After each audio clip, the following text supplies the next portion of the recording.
alabar quiero a Dios con canyer y cante, viendo el mostradillo a mis alabantes, llamarlo en todo en una paída, no tuvo vida.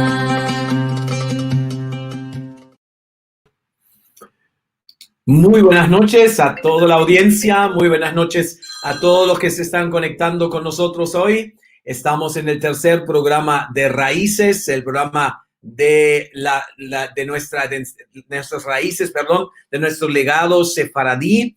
Y estoy muy contento de poder hacerles compañía en el día de hoy.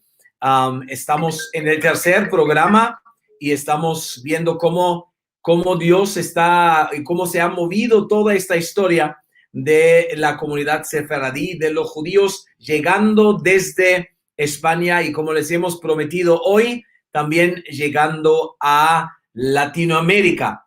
Ahora parece que hay un problema técnico porque se me perdió a mi co-equiper acá, pero seguramente va a aparecer en cualquier momento. A ver, me está escribiendo por aquí que hay un desperfecto técnico. ¿Será que se cortó la luz? A ver si la podemos recuperar rápido. A Daniela, ahí está Daniela de vuelta. Dani, ¿qué pasó? Buenas noches. Buenas noches a todos. Se me fue el internet. Tuvimos que rápidamente cambiar el aparato. Aquí estoy. ¡Qué tremendo! La verdad, yo también me asusté porque me llamó Beto desde Bolivia. Creo que quería saber cuándo comienza el programa, porque estábamos como un minuto más tarde, pero acá estamos porque hay mucha gente ansiosa de ver el programa, de escuchar. Yo, la verdad, a mí me han hablado mucho de eso. Acá un pastor que yo le mandé el link me pidió disculpas de no haber visto el primer programa, pero dijo, el segundo fue tremendo y ya me estoy viendo el primero también para estar al día, y seguramente hoy también está conectado. Creo que a ti te ha pasado algo parecido, ¿verdad? Sí, la verdad estamos muy felices con todas las personas que nos escriben, que nos llaman. Hay diferentes pastores, líderes de diferentes iglesias aquí que son muy amigos nuestros en Guayaquil, en Quito, en otros lugares, otras ciudades aquí del Ecuador que se están conectando, muy contentos de conocer, de escuchar.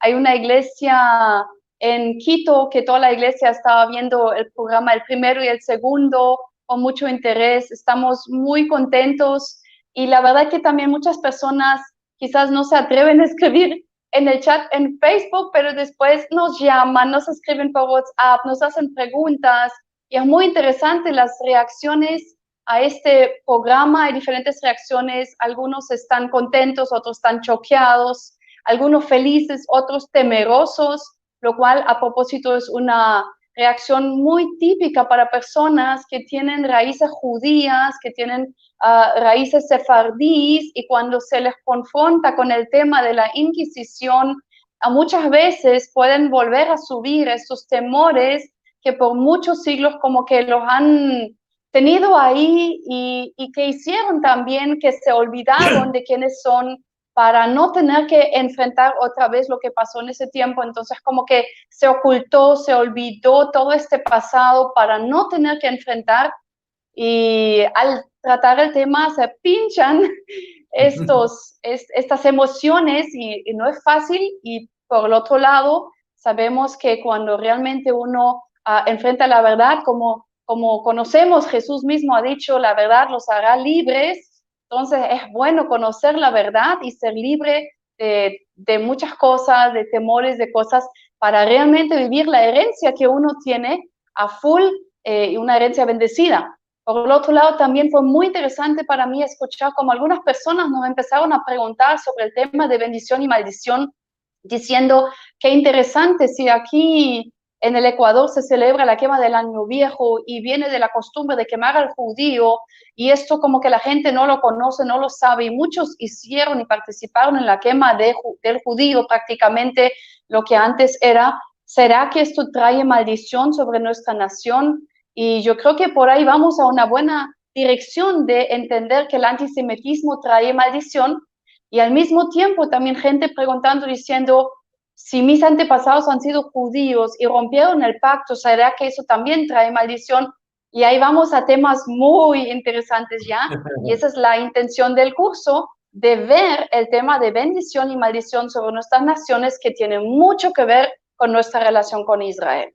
Es muy interesante, Dani, lo que tú dices. Y para bajar un poquito los temores también, no vamos a mandar al frente más a nadie poniendo su comentario directamente en el programa. Yo lo voy a leer y lo que creo que lo que está en forma de pregunta yo lo voy a leer, pero obviamente no vamos a meter tu nombre ahí. Así tú puedes preguntar lo que te guste, para ayudar, que no haya más temor. Uy, me van a poner ahí y todo el mundo va a ver mi pregunta y mi nombre. Si no, lo vamos a hacer un poquito más escondido. Pero tú estás diciendo algo que me parece muy importante, y a lo mejor eso tiene que ser en algún momento parte del programa, a lo mejor en la última etapa, de hablar de la maldición del antisemitismo, de hablar del antisemitismo de hoy, del antisemitismo en nuestro mundo hoy.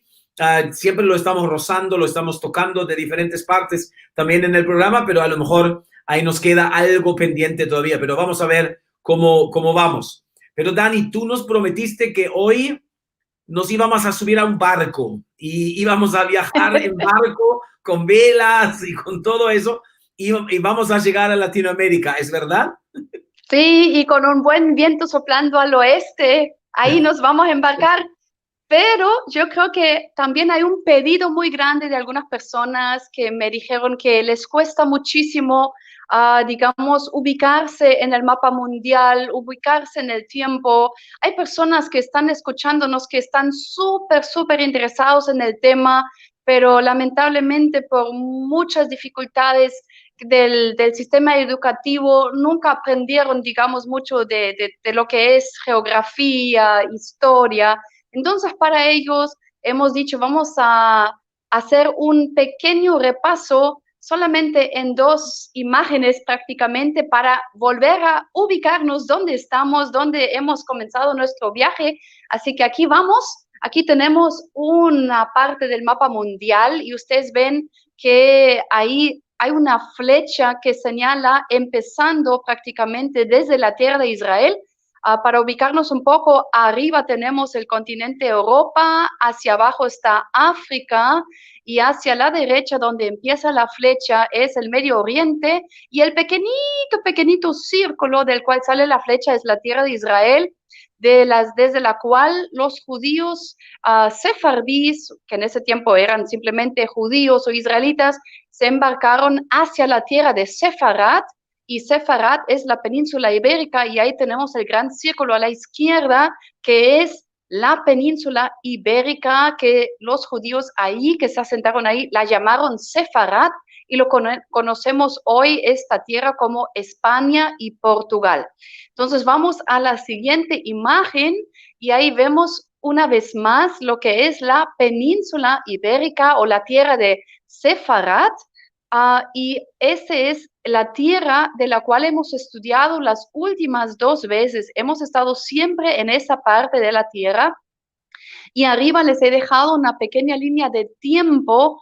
Lo que hemos estudiado es que los primeros judíos, muchos años antes de Cristo, ya estaban ahí, pero podemos decir que prácticamente desde la destrucción del segundo templo en el año 70, más tardar ahí, hay una migración grande de judíos hacia la península ibérica, y hemos llegado hasta 1492. Entonces vemos que al principio como que no hay un reino muy definido, después empieza el Imperio Romano del 218 hasta el 409, después hay un tiempo largo del reino visigodo, que también sabemos que al final le expulsaron prácticamente los judíos, los forzaron a convertirse al catolicismo, prácticamente ya no hubo ninguna comunidad judía existente en esa península ibérica, hasta que en el 711 empezó el reino moro, que lo conocemos como al-Andalus, prácticamente es un gobierno musulmán, pero al mismo tiempo ya ustedes ven que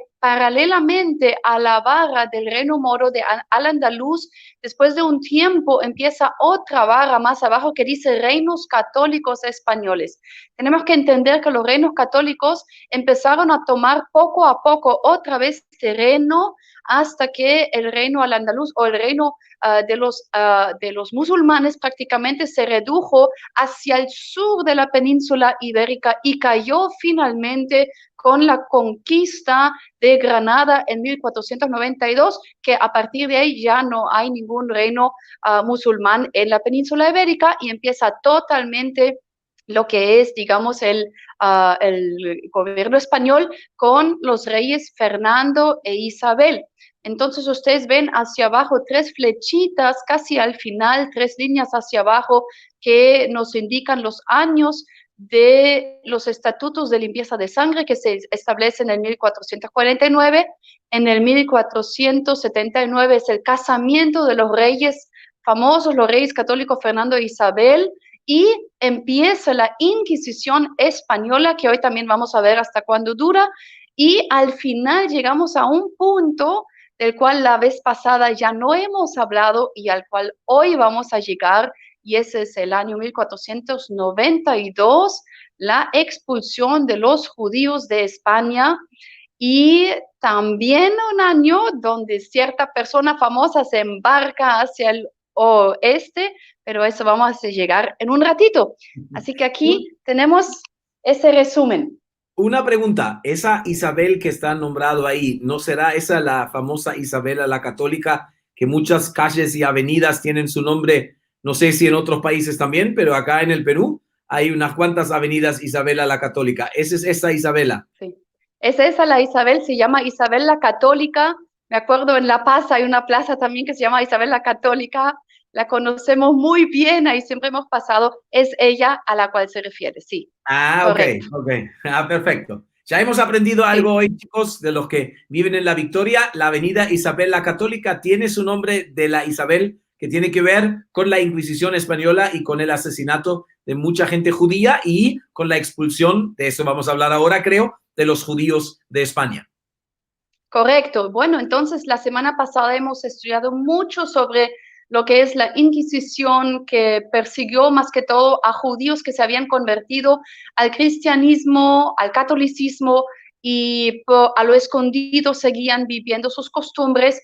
Entonces se esperaba, los reyes esperaban que los judíos se van a convertir en masas al catolicismo, al cristianismo, y esto no sucedió de tal manera como lo querían. Entonces llega finalmente la decisión de estos reyes, Fernando e Isabel la Católica, de expulsar a los judíos. Vamos a hacer esto súper breve hoy, digamos, la situación de Europa. Solo quiero mencionar que España no es el único, ni siquiera el primer país en expulsar a los judíos. En toda Europa esto ya ha sido costumbre de expulsar a los judíos. Entonces no fueron los primeros, fueron más bien casi los últimos, lo cual también presenta un grave problema para los judíos, porque una cosa es que te expulsan y tienes que dejar la tierra donde por siglos tus antepasados han vivido, pero la otra cosa, ¿a dónde ir? Porque otros países también ya los habían expulsado, entonces ¿ahora qué hacer? Entonces, la expulsión de los judíos en 1492 se conoce como el decreto de expulsión de Granada, que se firma prácticamente el 31 de marzo de ese año. Se lee recién, o sea, recién se hace público el 1 de mayo y se da plazo hasta el 31 de julio de ese año, pero se extendió finalmente hasta el 10 de agosto. Así que el 10 de agosto fue la última fecha que los judíos pudieron estar en España, a no ser que se conviertan al catolicismo, pero el que no quiere convertirse tiene que dejar la tierra de España. La expulsión fue definitiva, no hubo ninguna excepción, ni por edad, ni porque uno es anciano de 80 años, 90 años, no hay ninguna excepción. El que se quiere quedar o el que vuelve le espera la pena de muerte, ¿cómo se dice? Confiscación. Se me fue la palabra. Con eso, confiscación de todos sus bienes. Incluso se advierte en ese decreto que cualquier persona no judía que ayuda a los judíos de esconderse o, digamos, en cuestión de llevarse cosas que no deben llevarse, también le espera la confiscación de todos sus bienes. Lo difícil era que en ese tiempo entonces la gente no pudo vender sus bienes, sus casas y todo lo que tienen y llevarse dinero. O sea, era prohibido llevarse oro, plata, dinero, armas y caballos. O sea, todo eso era prohibido llevarse. Lo que pudieron llevarse eran letras de cambio, pero letras de cambio es prácticamente como un documento que te dice, bueno, vendí a esa persona mi casa y la persona todavía me debe. Pero ¿cuándo le cobras si no puedes volver? O sea, es complicado, ¿no? Entonces, en ese tiempo Mm. ha sido muy, muy duro que prácticamente se les despoja a los judíos de todos sus bienes, porque tú vendes tu casa y ¿qué te dan? Quizás un asno, algo de ropa, o sea, no puedes llevarte nada de valor y eso ha sido muy complicado. Y Y me esto, gustaría, sí, una dime. pregunta, digamos, para identificar el tema de quién era judío que se tenía que ir, ¿se usaba las mismas cosas que se usaban durante la Inquisición? O sea, de obligarle a comer chancho o de revisar cómo se manejaba, o los vecinos que decían, este prende velas en la noche, o cosas así, o cómo se definía eso. Bueno, se definía como judío el que no se convirtió, no se bautizó a lo católico. O sea, Ok, había muchos judíos que no se convirtieron. La Inquisición en realidad no tuvo derecho de juzgar a ellos. O sea, la autoridad de la Inquisición era sobre los que se bautizaron a lo católico y que estaban bajo sospecha de seguir como criptojudíos. ok, Los que se fueron eran los judíos que no se habían bautizado. Lógico que muchos de los que se bautizaron quizás también en algún momento quisieron irse o quizás también algunos de ellos se fueron, eso no tengo, digamos, mucho conocimiento porque sabían que como criptojudío no voy a durar mucho con la Inquisición, así que mejor me voy. Pero en realidad los que se fueron los que no fueron bautizados. Hay ok. diferentes números. El número que yo tengo aquí son, que digamos, son 800,000 judíos no Wow. bautizados a lo católico que se fueron en esa época. Y me Ok. gustaría leerles un Ujú. citado de un libro, que del libro después también les digo, pero cortito, a ver si lo podemos poner aquí en la pantalla. El citado que les he dejado dice lo siguiente: lo inesperado y brutal del edicto cayó sobre las aljamas y juderías como un rayo. La gente se desesperó sin saber qué hacer, a dónde ir ni qué camino tomar. En un principio hubo la esperanza de que esta ley fuera de roga, pero al no ocurrir tal cosa, la gente empezó a prepararse para la segunda diáspora. Y en este estado de cosas, unos tocaron una casa por un par de asnos, una viña por unas varas de paño, otros desesperados pasaron varios días llorando en los cementerios, de donde, según narran las crónicas, se llevaron consigo las lápidas de sus muertos y casi todos las llaves de sus casas como un símbolo de perpetua propiedad. Así que esto nos escribe Ricardo Ordóñez, un ecuatoriano que escribió un libro que se llama La herencia sefardita en la provincia de Loja, un libro que les recomiendo muchísimo y aquí nos está dejando realmente cómo fue la situación en ese tiempo. Y bueno, aquí Rubén nos está dejando el nombre del libro. Este libro se encuentra en el internet, es gratis, tú lo puedes bajar como PDF en la página de esefarat.com. Aquí está el link completo para llegar directamente al libro. Te lo recomiendo mucho si tú quieres seguir estudiando sobre este tema. Y bueno, aquí lo que realmente toca mucho es esa descripción que él hace de cómo ha sido para los judíos. O sea, imaginarse la desesperación de un pueblo que de un momento a otro tiene que dejar todo. Realmente ha sido tiempo muy, muy duro. Muchos de ellos, o sea, según veo, son 100 hasta 150,000 de ellos se pasaron a Portugal, que en ese tiempo en Portugal todavía no había expulsión de los judíos. Lamentablemente, años después sí, también llegó la Inquisición ahí, pero digamos al principio era un refugio posible. Muchos se fueron al norte de África, algunos se pasaron, digamos, a otros países europeos que todavía los recibían, como por ejemplo Holanda, Ámsterdam o también Turquía, y hasta el Yemen, o sea, súper lejos. Así se esparcieron los sefardíes que no se convirtieron prácticamente a diferentes países, pero ahí llegamos a lo que tú, Rubén, estás esperando mucho. Hay un viaje que se está preparando al mismo tiempo, y lo cual yo creo que no es casualidad, y ese es el viaje del famoso Cristóbal Colón, que en el mismo año que los judíos son expulsados, está preparando prácticamente su viaje hacia las Indias. En ese momento él dice que, bueno, descubrir un nuevo camino hacia las Indias, pero que sabemos que lleva a descubrir un nuevo continente que es América. Lo interesante es la fecha de viaje de él. La fecha de viaje había sido prácticamente saliendo el 3 de agosto a esa expedición de Colón, 3 de agosto de 1492. Él sale prácticamente de la península ibérica y es interesante que casi concuerda con la expulsión de los judíos porque la última fecha de la expulsión era el 10 de agosto. O sea, 7 días antes, él se embarca hacia el oeste. Es realmente algo muy interesante aquí. Y bueno, aquí Rubén nos está poniendo el secreto de Colón, eso también es un poquitito el tema de hoy, el secreto de Colón.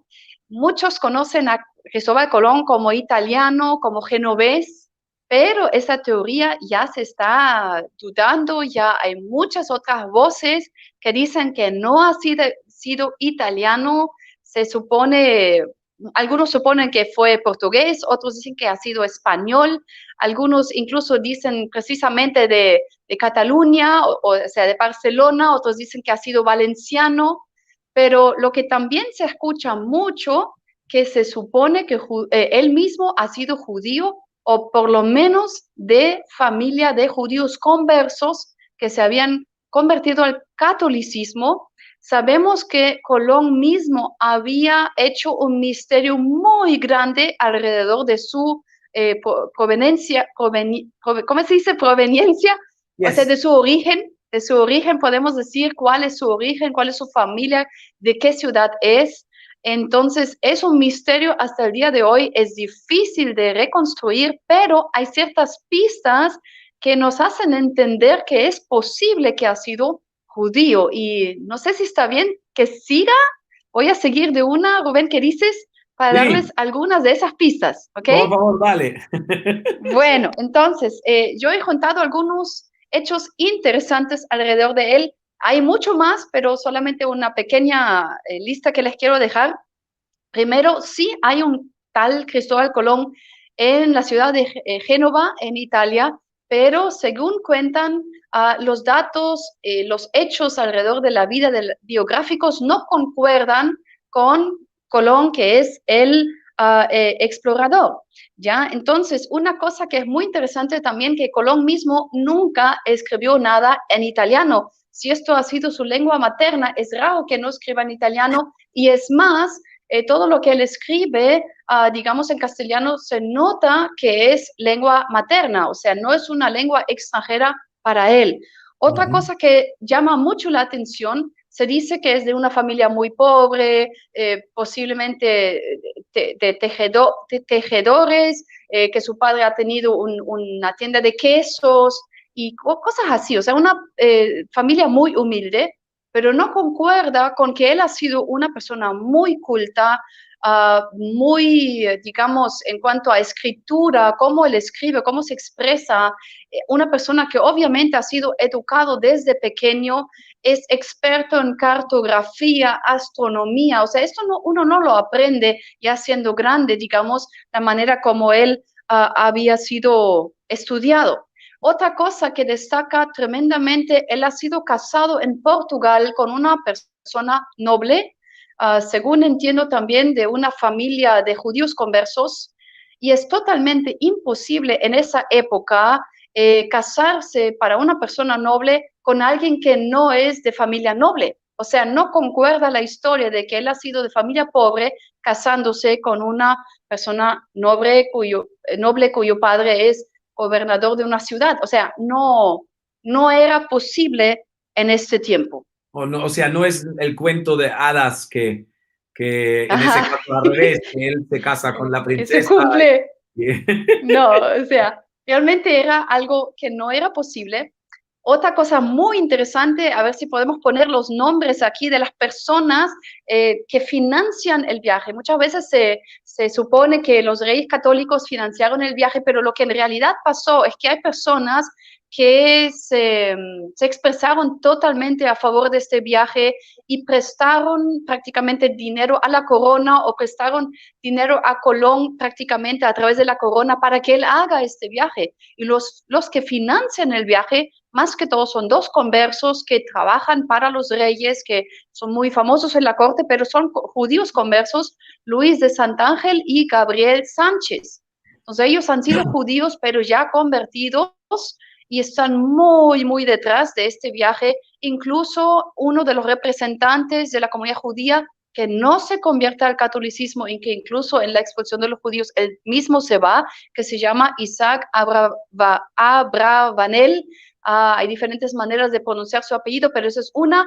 Entonces, ellos están financiando el viaje. Es más, cuando Colón llega ya a América, las primeras cartas, él no escribe a los reyes católicos, sino a Luis de Santángel y Gabriel Sánchez, agradeciendo el financiamiento de estos viajes. Ya entonces, son cosas muy interesantes y que nos hacen entender que posiblemente hay una comunidad judía que estaba muy detrás de este viaje para encontrar maneras, salidas, nuevas rutas, nuevos lugares a donde poder ya salir en el momento de tener que salir de España, a dónde poder ir, ¿no? Entonces es algo interesante. Otro dato interesante, originalmente el viaje ha sido, digamos, planificado para salir el 2 de agosto. Eso debió haber sido la fecha de salida.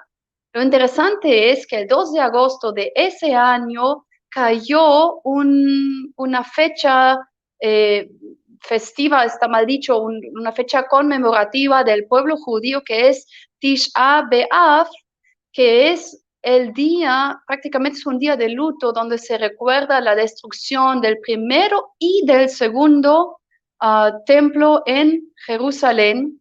Y lo interesante es que Colón pospone el viaje, no sale el 2 de agosto, espera un día más y sale recién el 3 de agosto, porque para los judíos sería un tema imposible salir en Tisha B'Av a un viaje. Entonces, también es un dato muy interesante.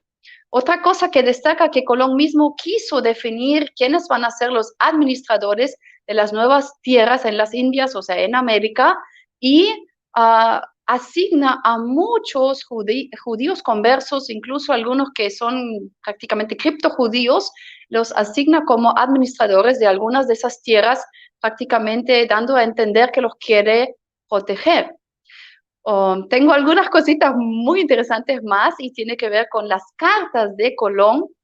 Él escribe algunas cartas a uno de sus hijos que se llama Diego.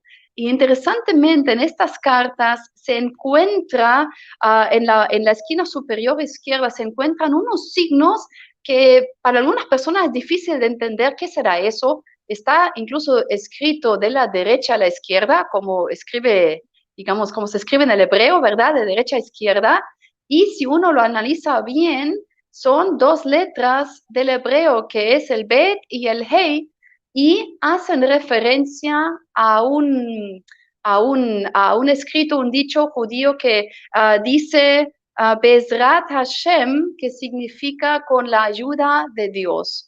Y él escribe esto siempre a su hijo Diego. La única carta que él dirige a él y que él no pone este signo es una carta que se debió mostrar al rey Fernando y ahí él no pone esa señal. O sea, es algo muy interesante. Muy interesante. Y sí, y lo que también es interesante es el mismo testamento de Colón. Para los judíos es normal 10% de su herencia destinar a caridad. Y él deja en su testamento que 10% de su herencia se tiene que heredar para caridad, para niñas huérfanas. Deja una parte de su herencia a un judío muy pobre de Portugal, cerca de Lisboa, que vive cerca de una comunidad, un barrio judío. y pone un signo, prácticamente como una firma oculta, un signo en forma de triángulo, de puntos y letras, que él deja en su testamento, y es un signo que también se encuentra en las lápidas de los cementerios judíos, que es algo muy interesante y que analizándolo hace referencia al Kadish. Y el Kadish es prácticamente el rezo del luto que se debe rezar, y él dice ahí mismo a sus hijos que hagan siempre esa señal en memoria perpetua, y prácticamente está dejando a sus hijos el pedido que recen el Kadish por él después de su muerte. Entonces, son cosas muy interesantes que nos hacen entender que es muy, muy probable, o sea, para mí seguro, que Colón viene de familia judía. Wow, porque en realidad eso es, digamos, algo que yo te digo honestamente, nunca me enseñaron eso en el colegio. Sí me hablaron de Colón y toda esa cuestión, pero yo vine con la idea que era italiano y que era raro que se trabajaba para los españoles, pero bueno, necesitaban a alguien que sabía, pero hablando acá con mis amigos de la comunidad judía y también con gente de la embajada, para ellos está clarísimo que el hombre es judío y incluso creo que él dejó dinero para la liberación de Jerusalén, ¿verdad? Para hacer una cruzada, Correcto, para liberar a Jerusalén de los musulmanes. Toda una correcto. cuestión como que los indicios, no sé la palabra en latín, porque hay los abogados saben cómo se dice eso, pero todos los indicios indican que este hombre viene de una raíz diferente a la que se suponía por tanto tiempo. Correcto, incluso en el primer barco con él se embarcan algunos judíos conversos, que ahí tenemos los nombres incluso de ellos, que sabemos que son, digamos, nombres que uno puede pensar, no, son españoles, pero han sido judíos conversos. Aquí que tenemos, por ejemplo, Rodrigo de Triana, que era un marinero, Alfonso de la Calle, un marinero, Luis de Torres, que ha sido el intérprete de Colón, que hablaba castellano, hebreo, arameo, árabe y caldeo. Ahí está el cirujano de Colón, que se llama Marco, Maestre Bernal, que era el médico de Colón, otro paje huérfano cuyo nombre no lo tenemos, pero también ha sido judío converso. Y quiero destacar aquí algunos presos. 24 presos de la Inquisición. Aquí hay un tema muy interesante. Se conoce en Latinoamérica la historia de que supuestamente se vaciaron las cárceles de España, se mandaron un montón de delincuentes con Colón, pero un historiador colombiano realmente investigó y dice que estos 24 presos no han sido presos por delincuencia, sino por conciencia, han sido de las cárceles de la Inquisición, lo cual nos hace entender que han sido seguramente criptojudíos que estaban presos porque se les estaba investigando a ver si siguen practicando el judaísmo. Entonces, ellos también viajaron con Colón, y así que barcos llenos de judíos llegando aquí a América. Incluso entre los conquistadores, los colonializadores, también hay muchos, muchos judíos, conversos, criptojudíos. Aquí en el Ecuador conocemos mucho a alguien que es don Juan Salinas y Loyola, el cofundador de la ciudad de Loja, y ha sido un misterio muy grande por mucho tiempo quién ha sido él. También como tiene, digamos, apellido noble, entonces uno dice, no, nada que ver con judío, pero acordémonos de los estatutos de limpieza de sangre que tiene que demostrar uno que no solo que se convirtió, sino que viene de familia de muchas generaciones de españoles, y muchos judíos falsificaban papeles para poder demostrar que vienen de familia noble, de generaciones de cristianos, porque si no, la Inquisición los perseguía. Así que él también ha guardado muy bien sus secretos, pero ya está comprobado que ha sido judío converso, y muchos de estos conquistadores, colonializadores, vinieron aquí en búsqueda de refugio para los judíos, tratando de encontrar una manera cómo sobrevivir lejos de la Inquisición española, lejos de, digamos, la influencia de la Iglesia Católica. Entonces, aquí hay mucha presencia judía en ese tiempo, pensando que va a ser fácil y que lamentablemente no lo ha sido tanto porque la Inquisición española también llega. Y eso es lo triste, ¿verdad? La verdad que sí, eso es. Y Sí. acá estamos en una de las ciudades donde, estuvo el tribunal, pero de eso seguramente nos vas a hablar también, que Sí. cómo es esa cuestión. Sí, bueno, quizás seguimos de una vez. Como dices, Rubén, la ciudad de Lima también ha sido una de esas. O sea, lo que tenemos que entender, quizás muchos se preguntan, ¿y cómo entonces es? ¿Entonces llegaron judíos o cómo era? Tenemos que entender que en ese tiempo, aquí tenemos a Juan Salinas de Loyola, por ejemplo, en ese tiempo era imposible llegar como judío no convertido. O sea, ya desde 1511, si podemos pasar a la siguiente imagen, desde 1511 prácticamente ya se decretó que aquí los obispos, o sea, todas las personas, digamos, de rango, tenían que perseguir la herejía, o sea, prácticamente también a los criptojudíos. Entonces, desde 1511, prohibido totalmente que un judío viaje a América y ya se instala prácticamente los tribunales de la Inquisición en 1569 en Lima y en México y en 1610 en Cartagena. Y quiero, para completar el tema, también mencionar el tema de Portugal. Portugal nunca ha tenido un tribunal de Inquisición, pero sí había Inquisición también en Brasil y en otros territorios, digamos, de colonia de Portugal. Entonces también había persecución de judíos, digamos, en estos territorios. Lo interesante es que en 1580 se unen España y Portugal bajo el rey Felipe II. Entonces, en este momento, muchos judíos, criptojudíos, judíos de Portugal, también logran huir a América, a partes que han sido, digamos, hasta ahí territorio de corona de España. Por ejemplo, llegan muchos a Lima. Entonces, en ese tiempo es muy interesante para los limeños. En ese tiempo hay muchos que llegan supuestamente portugueses, pero rápidamente en ese tiempo, en esa época, a finales del siglo XVI, en Lima se hace sinónimo, si uno es portugués, es prácticamente que es judío, ¿ya? Entonces es casi Oh, sinónimo. okay. Incluso les quiero leer una lista. Hay digamos, hubo un juicio muy grande que se conoce como la Gran Complicidad. Ha sido un juicio muy grande del Tribunal de Inquisición en Lima, y les quiero leer los nombres de los que fueron ahí acusados para que conozcamos, y creo que ya algunos van a decir, wow, pero esos apellidos me suenan conocidos. Así que les quiero leer esto rapidito. Por ejemplo, tenemos los apellidos Osorio, Vázquez, Valencia, Farias, Ávila, González, Cordero, Acuña, Fernández de Vega, Gómez, Acosta, León, Luna, Antonia, Núñez, Espinosa, Lorenzo, Méndez, Meneses, Duarte, Arias, Montesinos, Márquez, Hernández, Espinosa, Fernández, Acevedo, Pereira, Enríquez, Silva, Lima, Vega, Rosa, Álvarez, Matos, Reyes, Enríquez, Cruz, etcétera, etcétera. Los demás ya se van repitiendo: Bautista, Pérez, Cuaresma, de Paz. Y la Wow, mayoría de ellos, yo la mayoría de encontré ellos 10 dice, nomás.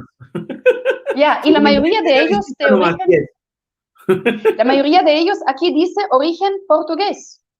O Ujú. sea, todos ellos han sido portugueses, o sea, judíos de Portugal que pasaron a América y que se les acusó aquí de seguir viviendo como criptojudíos. Entonces, interesante, como tú dices, ¿no? Apellidos famosos conocidos, Sí. ¿no? Jesús Sí, Silva y Osorio conozco ajá, uno, y de acá conozco, y sí, por acá conozco. Es interesante. sí, Sí. sí, muy interesante. Entonces, yo sé que en un programa anterior nos preguntaron por el tema de los apellidos, y claro que sí, los apellidos sí son importantes porque es un primer indicio. Es un primer indicio de que puede ser que sus antepasados, si tienen estos apellidos y muchos más, no solo estos que leí ahora, puede ser que vinieron desde España o desde Portugal ya como bautizados a lo católico, pero de origen judío. Entonces, eso es lo que nos indica, digamos, los apellidos pueden ser un primer índice de esto, ¿no? Ahora Claro que que te siempre hay que, sí, ahora que te tengo ahí con los indicios, ¿nos puedes dar dos más o tres más, sí. aparte de los apellidos que pueden dar una idea que puede haber de eso ahí? Porque me han preguntado eso.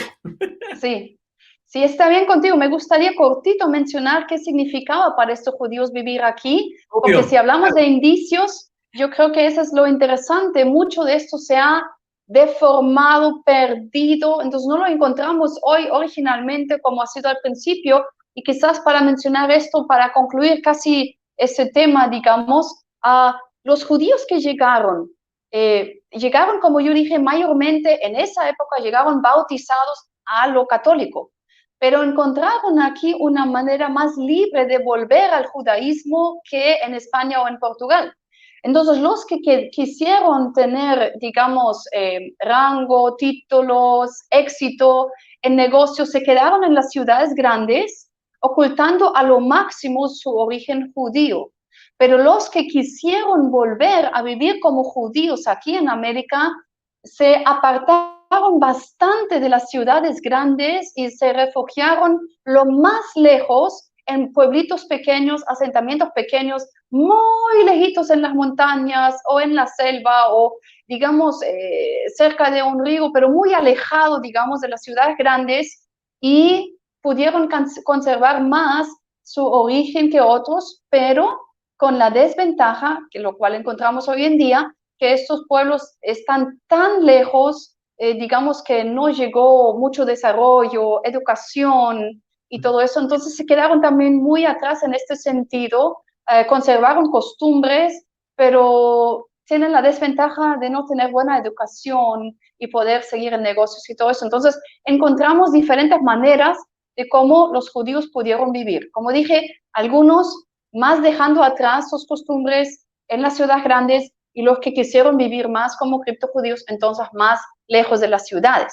Y ahí llegamos a lo que tú dices, hay señales que se encuentran hasta el día de hoy, pero de diferentes maneras, ¿no? Entonces, puede ser que algunos todavía, o más que no saben que son judíos, pero ven que sus abuelas o digamos las generaciones anteriores tienen todavía la costumbre de prender las velas el viernes en la noche, digamos, a un santo, incluso enfrente de todo un altar de la casa que es católico, pero prendiendo las velas justito el viernes en la tarde o en la noche, ¿ya? O digamos, como alguna vez en otro programa ya mencioné, a los judíos como guardan el Shabbat, entonces lógico que el sábado no se limpia, pero disfrazaron este tema a lo católico. Entonces, algunos hemos encontrado incluso esa costumbre que algunos nos cuentan y dicen, en mi casa no se limpia el sábado porque es el día de la Virgen.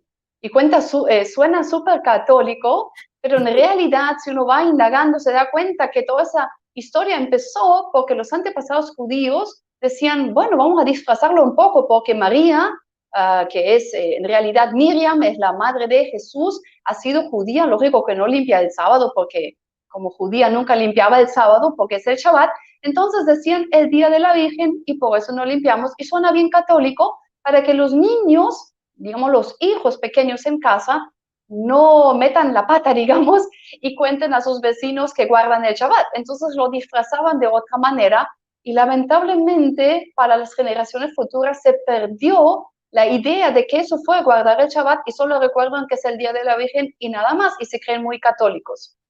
Entonces, hay muchas costumbres. Te puedo leer un poquitito. No vamos a Sí. hacer de todo hoy porque todavía va a haber No, otro falta. tiempo para eso, pero Nos dar un digamos, gustito, ¿verdad? ajá, digamos, costumbres de comida e higiene que pueden señalar un origen judío. Por ejemplo, no consumir ningún alimento con sangre. Degollar los animales con cuchillos especiales, probándolo antes, incluso en un pelo, en las uñas, si está bien afilado. Desangrar, extraer bien la sangre antes de comer, empapar, salar o purgar las carnes y peces en sal, lavar el arroz y si se encontraban unos 3 puntitos negros, entonces botar el arroz, no se come. Lo mismo a propósito con los huevos, si uno abre un huevo y encuentra un puntito rojito, oscurito, como que de sangre, se desecha el huevo, no se come. Quitar un pedacito de la masa de harina al amasar para echarlo al fuego, comer solo lo que se prepara por la mamá o por las abuelas, tener una ollita Eso es especial. muy costumbre. Ajá, Yo no como tener, masajera.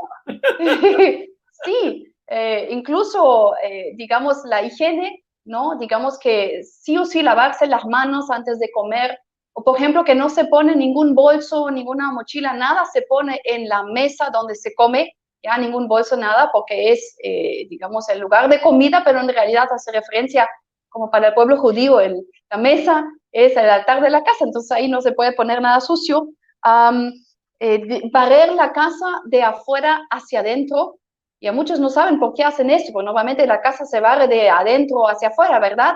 Sí. Pero para los judíos, que en el marco de la puerta está la mezuzá, con el Shema Israel y todo eso, entonces es la palabra de Dios en la puerta. Entonces, para evitar que se junte la suciedad en el marco de la puerta, que sería nada lindo, debajo de la mezuzá tener esa basura, entonces se barre de afuera hacia adentro para que esté bien limpiecito el marco de la puerta, ¿no? Entonces son costumbres así.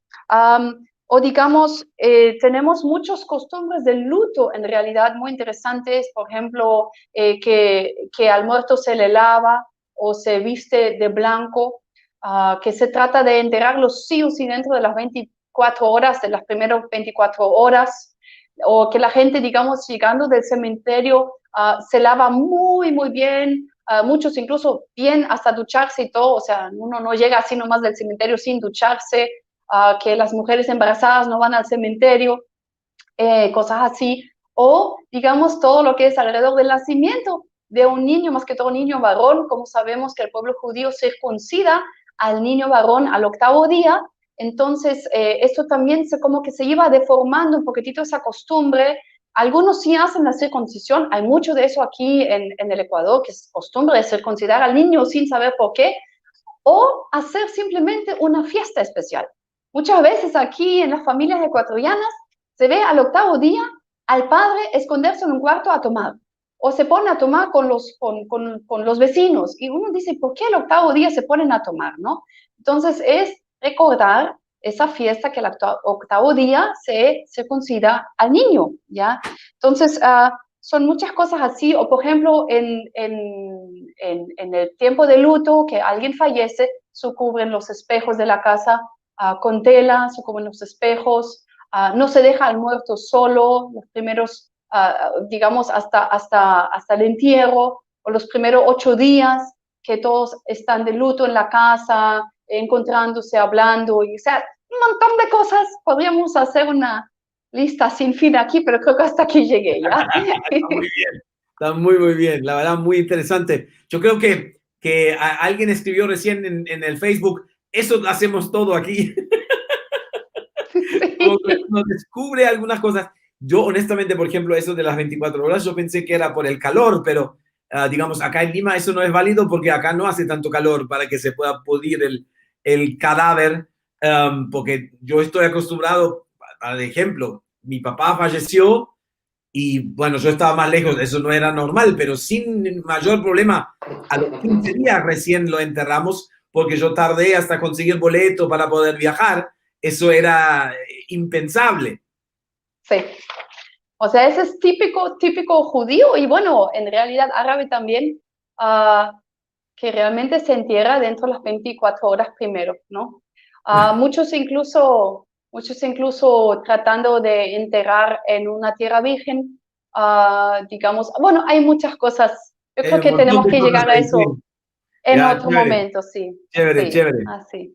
Ajá. Ok, Dani, creo que has llegado al final, ¿verdad? Para hoy. Casi me gustaría ver, digamos, la última imagen, quizás para Ajá. ubicarnos un poquitito en el tiempo, porque hemos Sí, hablado del Tribunal de la Inquisición que llegó aquí a América. Entonces, para volver a hacer entender, bueno, aquí tenemos el mapa, el círculo está en la península ibérica, en España y Portugal, y vemos la flechita, no así directito, pero digamos, más o menos el primer viaje de Colón llegando ahí a esas islas En la y República a partir, Dominicana.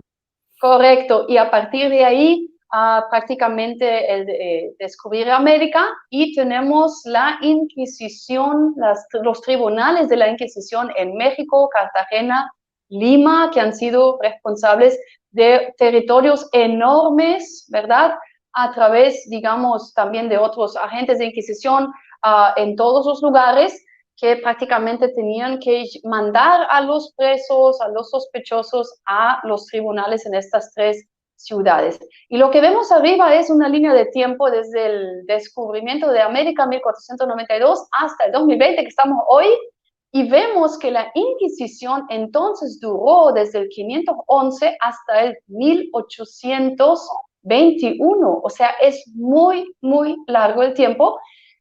Prácticamente se disolvió la Inquisición española en ese tiempo. En efecto, todavía seguía trabajando hasta el año 1834, pero más o menos en esa época se disolvió y es casi el mismo tiempo de la independencia de muchos países en América Latina, pero podemos aquí resumir que han sido 300 años de Inquisición, entonces se pueden imaginar que para judíos, criptojudíos, casi imposible vivir acá, prácticamente en las tierras de España y, o sea, en esas tierras de la corona española no había ninguna comunidad judía en ese tiempo.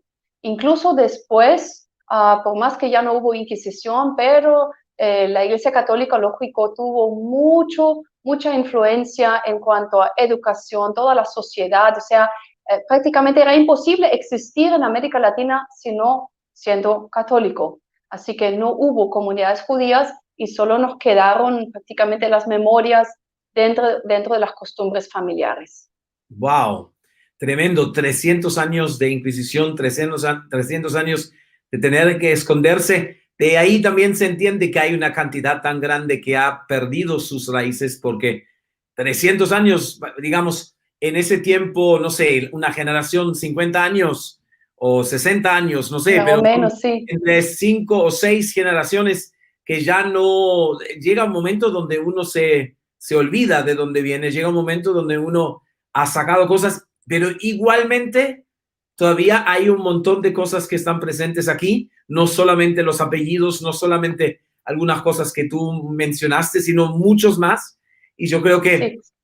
es realmente de ahí se empieza a explicar esa cantidad tan grande, perdón, del 40% de la población que puede tener cierta relación con la ascendencia judía, ¿verdad? Sí, bueno, el promedio en Latinoamérica es 25%, Ujú. pero es el promedio. Algunos incluso me preguntaron, pero ¿de dónde sabemos entonces cuánto es el promedio en nuestra región o en nuestro país?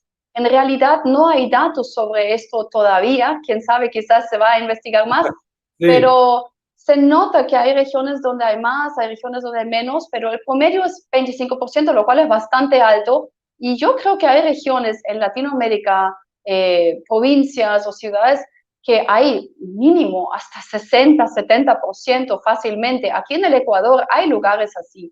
Así que yo creo que es algo muy interesante. Y no nos olvidemos que no solamente llegaban en ese tiempo los judíos aquí, sino que hay muchos que llegaron después. O sea, hay judíos que llegaron en el siglo XVI, XVII, incluso en el XIX, ya cuando ya no hubo Inquisición, llegaron muchos en el siglo XIX y no tenían tanto, digamos, esa dificultad de tener que ocultar totalmente su herencia y que hasta el día de hoy pasan esa información a sus hijos. O sea, Claro. incluso nuestra iglesia aquí en Guayaquil, si uno realmente pregunta, hay varias personas en la iglesia que dicen, mis antepasados me dijeron que somos judíos y lo saben todavía. Wow.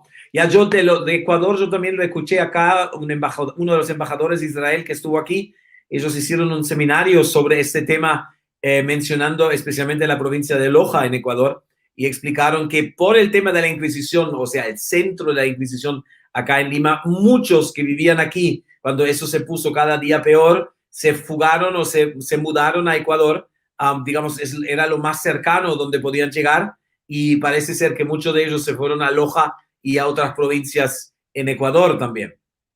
Sí, o sea, prácticamente tenemos al norte en Colombia fue, digamos, el Tribunal de Inquisición en Cartagena y al sur Lima, entonces en el medio queda Ecuador, que ha sido una tierra muy buena para poder esconderse, pero en realidad eso no significa que en Perú no hay, o sea, si No, no, realmente no, uno claro. ve, en Perú hay mucha herencia judía también, igual como en Colombia, o sea, interesante, me acuerdo, fui con una amiga a un mercado en Medellín, en Colombia, que estaba vendiendo joyas, una señora anciana, y tenía varias estrellas de David. Y empezamos a interesarnos y dijimos, ay, qué lindo, está vendiendo la estrella de David. Y ella como que se dio cuenta que sabemos algo sobre la estrella. Y nos empezó a preguntar y dijo, esa estrella es muy especial para mí.